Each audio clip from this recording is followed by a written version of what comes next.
Le conseiller en énergie partagée donc, a pour but de faire le prédiagnostic des bâtiments, c'est-à-dire les renseigner sur les points à faire évoluer pour maîtriser leur énergie, donc consommer moins d'émissions de CO2 et également une meilleure facture énergétique. C'est d'abord parti d'une réflexion autour de la création d'un nouveau service à la population et en particulier donc une épicerie sociale.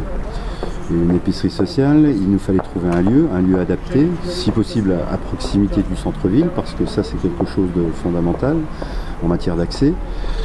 Et il nous fallait également reloger les services du Centre intercommunal d'action sociale, le CIAS, donc, de la communauté de communes du Centre Ornain.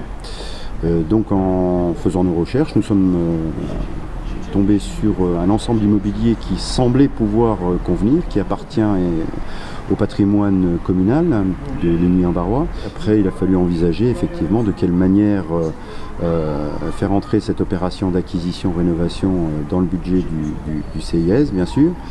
Et puis surtout de profiter de cette opération pour respecter les nouvelles normes environnementales, notamment en matière d'économie d'énergie, parce que là il s'agit d'un gros projet qui va impacter également le budget de fonctionnement du CIAS. Et donc il était important à la fois pour des raisons d'économie d'énergie qui maintenant, je crois, font partie des devoirs d'un élu de respecter dans ses différentes missions, mais aussi de réduction des coûts de fonctionnement de ces services. Voilà, nous nous sommes engagés dans cette réflexion en nous appuyant sur les services du Pays Barrois, du CEIP du Pays Barrois, qui nous a apporté tout un ensemble d'éclairages avec différents scénarios possibles. Et au stade de la réflexion actuelle, il est probant qu'une opération de rénovation et qui pourquoi pas pourrait faire appel à des matériaux éco-construction pourrait tout à fait être intégré dans cette opération. Donc voilà, on a bon espoir maintenant de pouvoir boucler ce projet, parce qu'au stade où nous en sommes, il reste à finaliser, mais en tout cas les intentions sont là, et parce que ça fait partie, me semble-t-il, du devoir d'exemplarité des élus que de se lancer dans ce travail de réflexion maintenant sur l'ensemble des locaux et des bâtiments dont il a la charge. On considère que ça fait partie de notre devoir d'élu que de mobiliser ces différents moyens, ces différents services, parce que ça répond à des besoins au niveau de la population, parce que ça répond à des besoins d'économie financière, d'économie d'énergie, etc., etc. Donc, soit on l'intègre, mais je pense que la majorité des élus, Président, je pense que la majorité des élus, on est quand même tous plus ou moins dans cette logique-là. On va l'espérer quand même.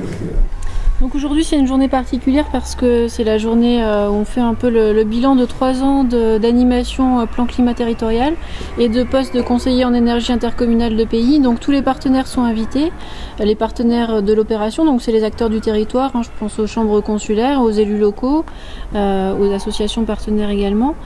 Donc tout le monde est invité aujourd'hui pour faire le point sur ces 3 années de réalisation, le bilan des opérations réalisées, les tonnes d'équivalent pétrole ou carbone qui ont été économisées, pour voir un peu aussi quelles sont les suites qu'il faut donner à cette animation de territoire qui a impulsé un certain nombre de projets mais qui mérite maintenant de passer à une phase un peu de concrétisation sur différentes opérations. Le plan climat territorial du Pays Barrois, c'est un outil stratégique, c'est le terme qu'on utilise au quotidien, que les élus du syndicat mixte du Pays Barrois ont souhaité mettre en place il y a 3 ans déjà, pour mettre en place des actions vraiment opérationnelles, aller dans le concret, pour lutter contre l'aggravation du changement climatique et mettre en place des actions qui permettent de rentrer dans une logique d'adaptation des territoires au changement climatique. Donc dans ce cadre-là, on a pu développer et déployer un grand nombre d'outils opérationnels en lien avec par exemple le transport, l'énergie, l'alimentation, le développement des énergies renouvelables, la valorisation des ressources locales. 125 communes, moins de 70 000 habitants. Ce territoire a des objectifs, doit, on va dire, prendre en compte une caractéristique du bâti qui est vraiment particulière. C'est un bâti de pierre de taille, un bâti où le bois est encore assez présent, des maisons avec un passé et une architecture bien spécifique. Et la rénovation, c'est un des gros enjeux de la maîtrise de l'énergie. Et c'est dans ce cadre-là qu'on a souhaité développer des actions en lien étroit avec la thématique de l'éco-construction. C'est-à-dire, le but n'est pas de rénover comme on ferait du neuf. Il y a vraiment des savoir-faire et des matériaux bien spécifiques à utiliser. Il faut réapprendre tous ces savoirs. Il y a des territoires qui maîtrisent déjà bien ces savoirs. Et donc c'est pour ça qu'on souhaite aussi, et donc en lien étroit avec Leader, et Hélène, je pense, en parlera bien mieux que moi là-dessus, de développer de la coopération et aller chercher et échanger et créer des choses en commun avec d'autres territoires en lien avec l'éco-construction dans le cadre de cet objectif qui est réduire les émissions de gaz à effet de serre du bâtiment. En fait, l'intérêt sur ce territoire, c'est qu'on a un chargé de mission sur le plan climat, donc il y a un vrai soutien pour les porteurs de projets, pour tous les acteurs locaux, qu'ils soient publics tels que les élus des communes ou privés tels que certains propriétaires d'hébergements touristiques par exemple, peuvent le solliciter pour avoir des conseils techniques sur la mise en place d'opérations qui permettent de réduire les gaz à effet de serre ou de faire des économies d'énergie. Donc concrètement, un agriculteur, un propriétaire d'hébergement touristique, un élu, une association peut mobiliser des fonds européens issus de la politique agricole commune pour réaliser des projets qui permettent de faire des économies d'énergie. Et l'éco-construction et tout ce qui est rénovation du bâti ancien est un des thèmes très importants dans le cadre de ce programme Leader. Et on a soutenu depuis 3 ans maintenant un certain nombre d'opérations, grâce aussi avec un nombre important de partenaires impliqués. Je pense à Meuse Nature Environnement, au Conseil d'architecture, d'urbanisme et d'environnement qui est impliqué également, à EDF de temps en temps sur certains projets. On a développé aussi un réseau de compétences qui accompagne les acteurs locaux sur des choix de rénovation efficaces à la fois énergétiquement et à la fois dans le respect du bâti ancien. La visite à l'école de Fin-les-Sources va permettre aux élus d'avoir un retour sur expérience sur un prédiagnostic qui a été fait. La mission CEP a finalement été mise en place il y a 3 ans. Donc c'est vraiment le temps qu'il faut pour qu'un chantier soit réalisé de A à Z, du prédiagnostic jusqu'à la phase finale, et donc le retour d'expérience de la part des occupants du bâtiment.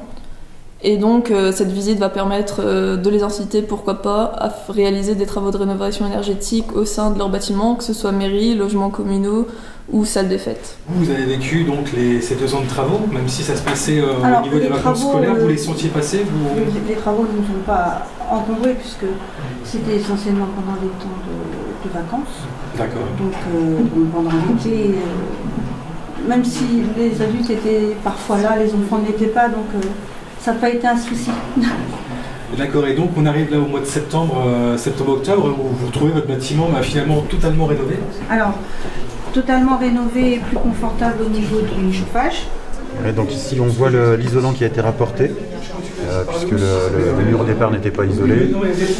Un double vitrage aux normes d'aujourd'hui, faible émissivité, qui reprend la forme des divisions qu'on avait sur la fenêtre d'origine pour respecter un peu le côté patrimonial.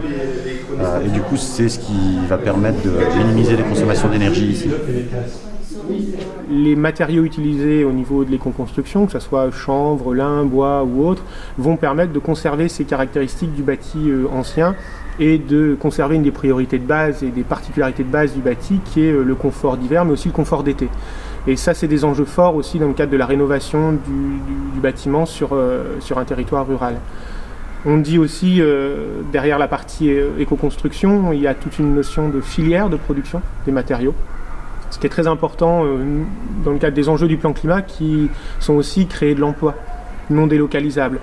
Et en relocalisant la production de matériaux non issus de l'industrie pétrolifère, on arrive à créer de l'emploi, à impliquer les agriculteurs dans le cadre de projets de diversification agricole, ce qui est très important pour pérenniser les objectifs de maîtrise de l'énergie sur un territoire. En fait, on travaille dans une logique de filière où on essaye d'associer de l'amont de la production jusqu'à la mise en œuvre des acteurs locaux, à la fois producteurs, à la fois transformateurs et à la fois des artisans qui peuvent poser les écomatériaux pour démontrer que c'est possible, que ça fonctionne avec des performances thermiques qui sont réelles et vérifiables et avec des leviers financiers qui permettent une véritable mise en œuvre pour tout type de porteurs de projets.